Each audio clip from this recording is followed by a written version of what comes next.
नमस्कार, मी सोनल भोसेकर, अखिल भारतीय ब्राह्मण महासंघाच्या प्रदेशाची उपाध्यक्ष. आपल्या सर्वांना मी सांगू इच्छिते, इथे जे आम्ही सगळ्या महिला वर्ग जमलेलो आहोत, आज तुमच्याशी आम्ही बोलत आहोत, ह्याचं सगळं श्रेय महात्मा फुले आणि क्रांतीज्योती सावित्रीबाई फुले यांना देतं. कारण शिक्षणाची कास त्यांनी आमच्यापाशी दिली, म्हणून खऱ्या अर्थाने आम्ही महिला आपल्यासमोर उभ्या आहोत. आज आम्ही सगळे एकत्र या ठिकाणी येऊन जिल्हाधिकारी कार्यालयात निवेदन देण्याचं एक कारण म्हणजे 11 जुलैला फुले या दाम्पत्यावर एक चित्रपट प्रदर्शित होत आहे आणि त्याचा टीजर काही दिवसापूर्वी रिलीज झाला आणि त्या टीजरमध्ये एक दृश्य दाखवलेलं आहे की आमचा एक छोटा बटू ज्याची मुंज झालेली आहे, जानवं आणि शेंडी आहे आणि हा बटू तिथे चिखलपेट म्हणा किंवा शेणफेक करत आहोत. तर समस्त ब्राह्मण समाजाच्या भावना याच्यामुळे दुखावल्या गेलेल्या आहेत. कारण जानवी आणि शेंडी ही आमच्या अस्मितेचा विषय आहे खरं तर. आणि अशा चित्रपटाच्या प्रसिद्धीसाठी अशी काही दृश्य वापरणं हे घृणास्पद आहे असं आम्हाला वाटतं. वस्तुस्थिती अशी आहे, आपल्या सर्वांनाच माहीत आहे की ज्या वेळेला सावित्रीबाई फुलेंना महिलांसाठी शाळा सुरू करायची होती तेव्हा पुणे येथे आमचे जे ब्राह्मण आहेत भिडे यांनी त्यांचा भिडेवाडा दिला होता. आज सावित्रीबाई फुलेंचं स्मारक त्या ठिकाणी आहे. मग भिडे यांनी जर त्यांचा वाडा त्यांना या चांगल्या कार्यासाठी दिला होता तर ब्राह्मण समाजाचा याला निषेध असण्याचं काही कारणच नाही आहे.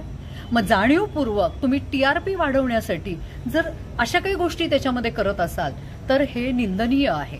दुसरी एक गोष्ट मी आपल्या निदर्शनास आणू इच्छिते की पूर्वी ब्राह्मण समाजामध्ये पतीच्या निधनानंतर त्या महिलेला, विधवेला केशवापन करण्याची जी पद्धत रूढी होती आणि अत्यंत क्लेशदायक ही महिलांसाठी होती, तर ही रूढी महात्मा फुलेंनी पुढाकार घेऊन समाजामधून काढली ती. त्याच्यासाठी त्यांनी नाभिक समाजाचा संप सुद्धा घडवून आणला होता. म्हणजे ह्याचा आपण जर विचार केला तर ह्या जातीतलं कम्युनिकेशन त्यावेळेला किती चांगलं होतं. आणि माझ्या आठवणीनुसार त्यावेळेला फुलेंनी सांगूनही ठेवलं होतं की कदाचित पुढच्या पिढीमध्ये भवितव्यामध्ये जातीय तेढ निर्माण होतील तर असं कुणीही करू नये. म्हणजे अशी शिकवण देणारे आमचे आदर्श महात्मा फुले आणि खरोखर त्यांच्यावर चित्रपट येतोय हे आमच्या सर्वांना अभिमानास्पद आहे. कारण असे आदर्श आमच्या पुढच्या युवा पिढीपर्यंत पोहोचले पाहिजेत.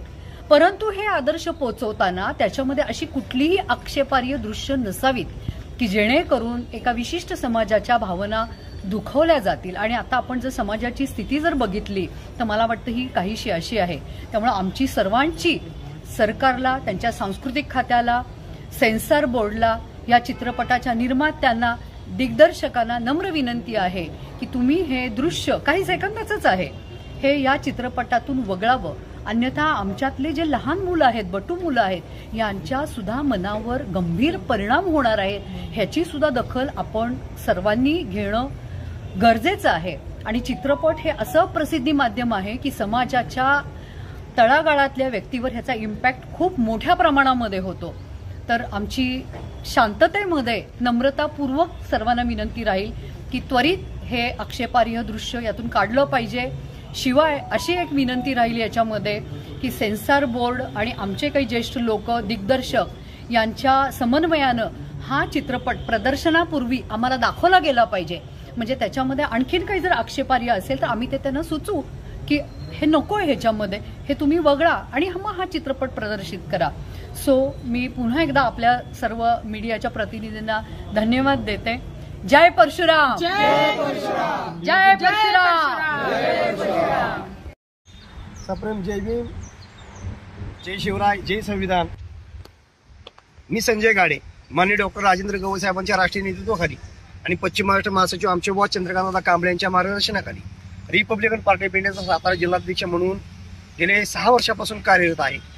नुकतंच अखिल भारतीय ब्राह्मण संघाच्या वतीनं माननीय जिल्हाधिकारी महोदयांना निवेदन देण्यात आलं. त्या निवेदनामध्ये निवेदन दिल्यानंतर आमच्या ब्राह्मण भगिनी, आवर्जून सांगतो, आमच्या ब्राह्मण भगिनी यांनी 11 जुलैमध्ये जो काही फुले चित्रपट प्रदर्शित होणार आहे त्या चित्रपट प्रदर्शित होण्यापूर्वीच जो काही टीजर पब्लिश झाला त्या टीजरवरती त्यांचा आक्षेप नोंदवलेला आहे. आणि त्यांचं म्हणणं आहे की एक लहान मूल सावित्रीमाईंच्या अंगावरती शेण किंवा चिखल फेकतोय आणि हे दृश्य बघून इतर मुलांच्या मनावरती विचित्र परिणाम होऊ शकतो आणि जाती तेढ निर्माण होऊ शकते. त्यामुळे ते चित्रपटातून दृश्य कट करण्यात यावं ही त्यांची आग्रही मागणी आहे, वगळण्यात यावं ही त्यांची आग्रही मागणी आहे. मुळात ज्या ताईंनी महात्मा ज्योतिबा फुले आणि क्रांतीसूर्य सावित्रीबाई फुले, क्रांतिज्योती सावित्रीबाई फुलेंचा वारसा आणि वसा सांगितला की ज्यांच्यामुळे आम्ही शिकलो आणि इथपर्यंत पोहोचलो, शेवटी त्या ताई जातीवरच गेल्यात नव्हे का? कारण शेवटी त्यांनी जय परशुराम म्हणून सांगितलं या, आणि परशुराम हे त्यांचं आराध्य दैवत आहे. ताई तुमच्या आठवणीला सांगतो मी, ज्या परशुरामाला तुम्ही आराध्य दैवत मात्र त्या परशुरामच्या हातामध्ये कुऱ्हाड आहे. आपण क्षत्रिय नाही, आपण ब्राह्मण आहात, मात्र क्षत्रियाच्या हातामध्ये शस्त्र असतं, तुमच्या परशुरामाच्या हातामध्ये शस्त्र कसं? याचं उत्तर कधीतरी द्याल का? तुमच्या परशुरामाने स्वतःच्या आईचा खून का केला, मुडकं का छाटलं, याचं उत्तर द्याल का? कारण याचं उत्तर आम्हाला भेटणं गरजेचं आहे. जेवढ्यापर्यंत तुम्हाला जानवा आणि शेंडी पवित्र अभिप्रेत आहे, त्याच पद्धतीने आम्हाला छत्रपती सुद्धा तितकेच अभिप्रेत आणि पवित्र आहेत, महापुरुष सुद्धा अभिप्रेत आणि पवित्र आहेत. चिखलफेक करणारं दृश्य दाखवलं जाते, तेढ निर्माण होते असं तुमचं म्हणणं असेल तर मग प्रतापगडाच्या पायथ्याशी अफजल खानाचा कोथळा शिवाजी महाराजांनी बाहेर काढला, ते सुद्धा चित्रपटातून बाजूला केलं पाहिजे. कारण मुस्लिम धर्मीयांच्या भावना दाखवल्या जातात, जाती तेढ निर्माण होऊ शकतं ना हिंदू मुस्लिमांचं. हे कोण कट करणार आहे? म्हणजे तुम्ही हे सगळं सांगत असताना ताई, एका महान विचारवंतांनी म्हटलं होतं, कळकळीच्या गायी ब्राह्मण भक्षिती, कळकळीच्या गायी ब्राह्मण भक्षिती, कारे चिडविता मुसलमाना. म्हणजे मुसलमान गायीचं मटण खातो त्याला चिडवण्यापेक्षा पहिले ब्राह्मण गायीचं मटण खात होते, हे एका विद्वत्त्यानं खुलेआमपणे सांगितलेलं आहे.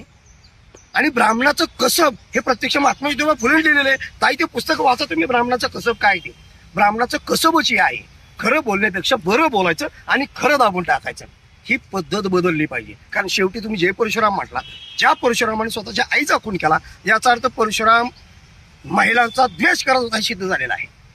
आणि तुमच्या ब्राह्मण धर्मामध्ये जन्म देणारी आई असो, शेजारी असणारी बहीण बाई असो, किंवा त्रयस्थाची कुठली बाई असो, तिला फक्त भोग वस्तू आणि मुलं जन्माला घालणारी मशीन म्हणून बघितलं जातं. कारण त्या बाईला कुत्र्या मांजरापेक्षाही, शूद्रादी शूद्रापेक्षाही हीन दर्जा देणारी तुमची ब्राह्मणी संस्कृती, मात्र त्याचा विसर तुम्हाला पडलेला आहे. तुम्ही सोयीनुसार तुमची भूमिका बदलतात, हे बहुजन वर्गाच्या लक्षात आलेलं आहे. खेदानं सांगावं असं वाटतं, हिंदू राष्ट्र म्हणून तुम्ही गोषवारा लावलेला आहे, त्या गोषवाऱ्याला काही तथाकथित कुणबी म्हणवणारे मराठी बळी पडतात. तथाकथित सगळे मराठा नव्हे. शिवरायांचा मराठा कधी बळी पडणार नाही, शंभूराजांचा मराठा कधी बळी पडणार नाही.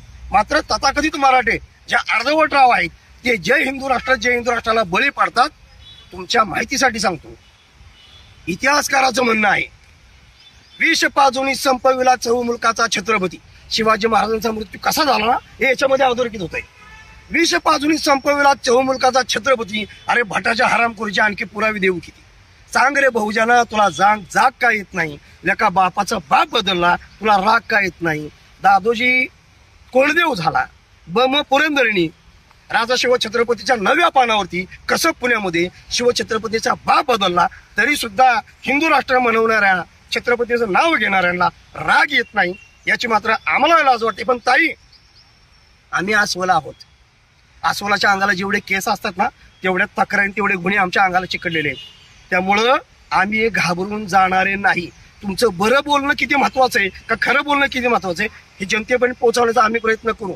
एवढं मात्र निश्चित, बाईला पायातली वाहन समजणारा ब्राह्मण धर्म आणि त्याचा कळवळा तुम्हाला येतो. अरे तुम्ही जन्माला घातलेली मुलं तुम्हाला कधी तुमची म्हणत नाहीत. बाई भोगवस्तू म्हणतात, बाई पोरं जन्माला घालणारी मशीन मानतात, आणि तुम्ही मात्र सावित्री माणसा एका बाजूला कळवळा घेता आणि दुसऱ्या बाजूला जय परशुराम म्हणता. कधीतरी जय संविधान म्हणा. ज्या सावित्रीमाईंनी शिक्षणाचा अधिकार दिला आणि बाबासाहेब आंबेडकरांनी महिला शिक्षणाला शिक्षण देण्यासाठी त्यांना संविधानिक आयाम दिला. राजाराम मोहन राय असतील, महात्मा ज्योतिबा फुले असतील, अनेक महामानव आहेत, अगदी कालपाराच्या अण्णाभाऊ साठे असतील, त्या सगळ्यांनी महिलांच्या उत्क्रांतीसाठी, महिलांच्या प्रगतीसाठी काम केलं. त्यांची तुम्हाला कदापि आठवण येणार नाही. तुम्हाला फक्त आठवण येणार जय परशुरामाचे. कारण तुम्ही शेवटी जातीवादीच निघाला ताई. जय भीम, जय भारत, जय शिवराय, जय संविधान. तो लाइक कीजिए, शेयर कीजिए, सब्सक्राइब कीजिए